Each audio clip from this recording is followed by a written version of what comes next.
सभी को नमस्कार। आप सबका स्वागत है मेरे YouTube चैनल किस्से किरदारों के में। पिछली बार हमने फौजी कहानी का पार्ट 1 सुना और आज हम इस कहानी का पार्ट 2 सुनेंगे। कहानी शुरू करते हैं। तब महेंद्र अनुज से कहता है कि तुम तो मेरे हालत से वाकिफ ही हो। मुझे बताओ, अब मैं अपनी नन्ही बच्ची के पास ऐसी हालत में जाऊं तो जाऊं कैसे? मेरी छोटी बच्ची मुझे इस हालत में देखकर रोने लगेगी और मैं नहीं चाहता उसकी होली खराब हो। इसलिए मैं सोच रहा हूं कि मैं अपनी छुट्टी कैंसिल कर लूं। महेंद्र के इन बातों को सुनकर अनुज उससे कहता है कि तुम्हें अपनी छुट्टी कैंसिल नहीं करनी चाहिए, क्योंकि तुम्हारा यह हाथ तुम्हारी हकीकत है और कभी ना कभी यह तुम्हारे परिवार को जरूर पता चलेगी। इसलिए तुम्हें छुट्टी लेकर घर जरूर जाना चाहिए। ऐसा इसलिए भी जरूरी है क्योंकि अगर तुम अपने परिवार को खुद के बारे में नहीं बताओगे और उन्हें यह बात किसी और से पता चलेगी तो उन्हें बहुत बुरा लगेगा।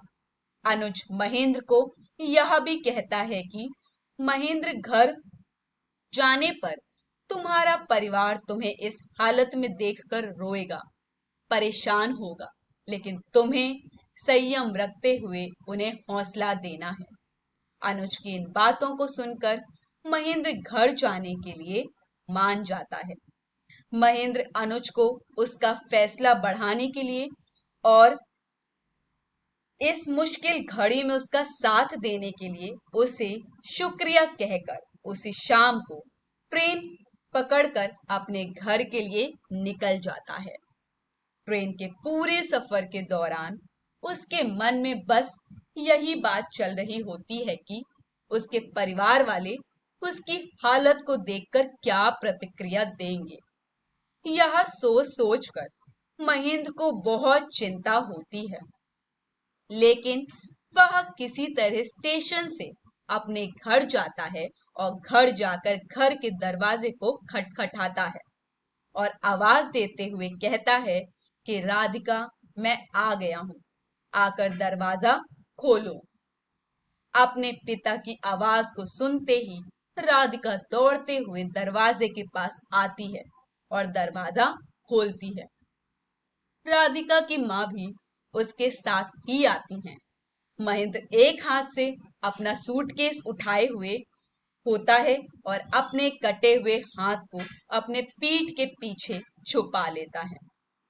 अपने पिता को अपने सामने देखकर राधिका बहुत खुश हो जाती है और खुशी से चिल्लाने लगती है। पर जब वो देखती है उसके पिताजी ने एक हाथ पीछे छुपा रखा है, तो वह अपने पिता से कहती है कि पिताजी, आपने पीछे क्या छुपा रखा है? बताओ बताओ। राधिका को मानो ऐसा लगता है कि वह उसके लिए कोई सरप्राइज लेकर आए हैं, जिसे सोचकर वह मन ही मन खुश होने लगती है। तब महेंद्र प्यार से कहते हैं, बेटा बताता हूं, पहले अंदर चलो। लेकिन राधिका कहाँ किसी की सुनने वाली थी। उसने महेंद्र की बात नहीं मानी और जिद करने लगी। अपनी बेटी को इस तरह जिद करते हुए देखकर राधिका की माँ ने भी महेंद्र से कहा कि अब दिखा दीजिए ना, क्या छुपा कर रखे हैं आप इसके लिए। लेकिन महेंद्र अपने उदास मन को राधिका की माँ से कहता है कि राधिका, इसे अंदर ले चलो, उसके बाद मैं बताता हूं कि क्या बात है।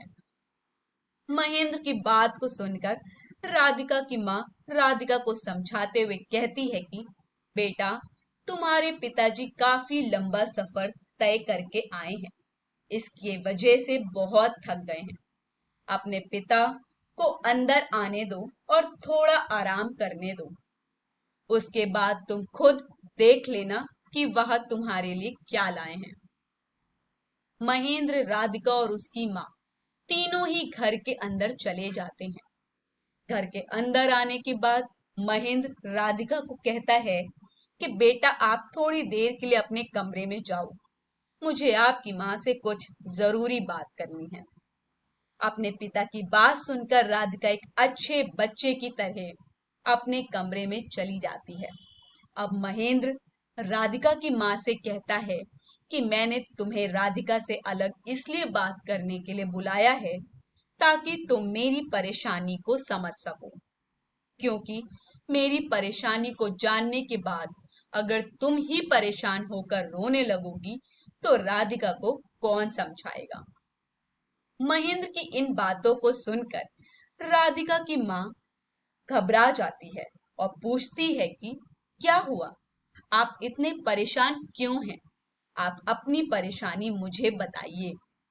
अपनी पत्नी के इन बातों को सुनकर महेंद्र उससे कहता है कि देखो तुम रोना मत, क्योंकि तुम्हें खुद को संभालना होगा। यह कहता हुआ वह अपना कटा हुआ हाथ उसे दिखाता है। अपने पति के इस हालत को देखकर महेंद्र की पत्नी की आंखों में आंसू गिरने लगते हैं। वह बहुत रोने लगती है।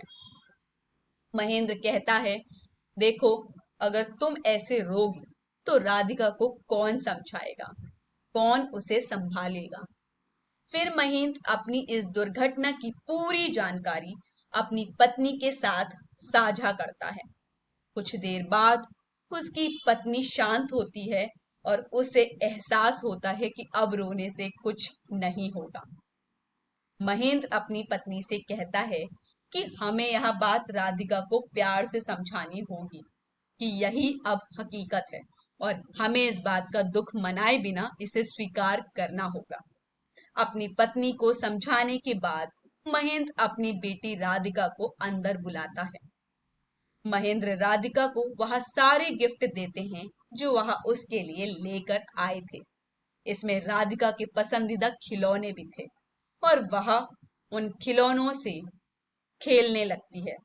पर कुछ पल भर बाद राधिका को अपने पिता का कटा हुआ हाथ दिख जाता है और जोर से पापा चिल्लाते हुए राधिका रोने लगती है। यह देखकर महेंद्र और राधिका की माँ दोनों प्यार से उस बच्ची के सिर को सहलाते हुए उसे चुप कराते हैं। फिर राधिका की माँ कहती है क्या हुआ बेटा, पापा तुम्हारे पसंद के खिलौने लाना भूल गए क्या? राधिका रोते रोते कहती है पापा का हाथ। महेंद्र मुस्कुराता है तो ये बात है, देखो बेटा, बॉर्डर में ऐसे हादसे होते रहते हैं। हम फौजी हैं और हमारा जीना और मरना सभी भारत माता के लिए ही है।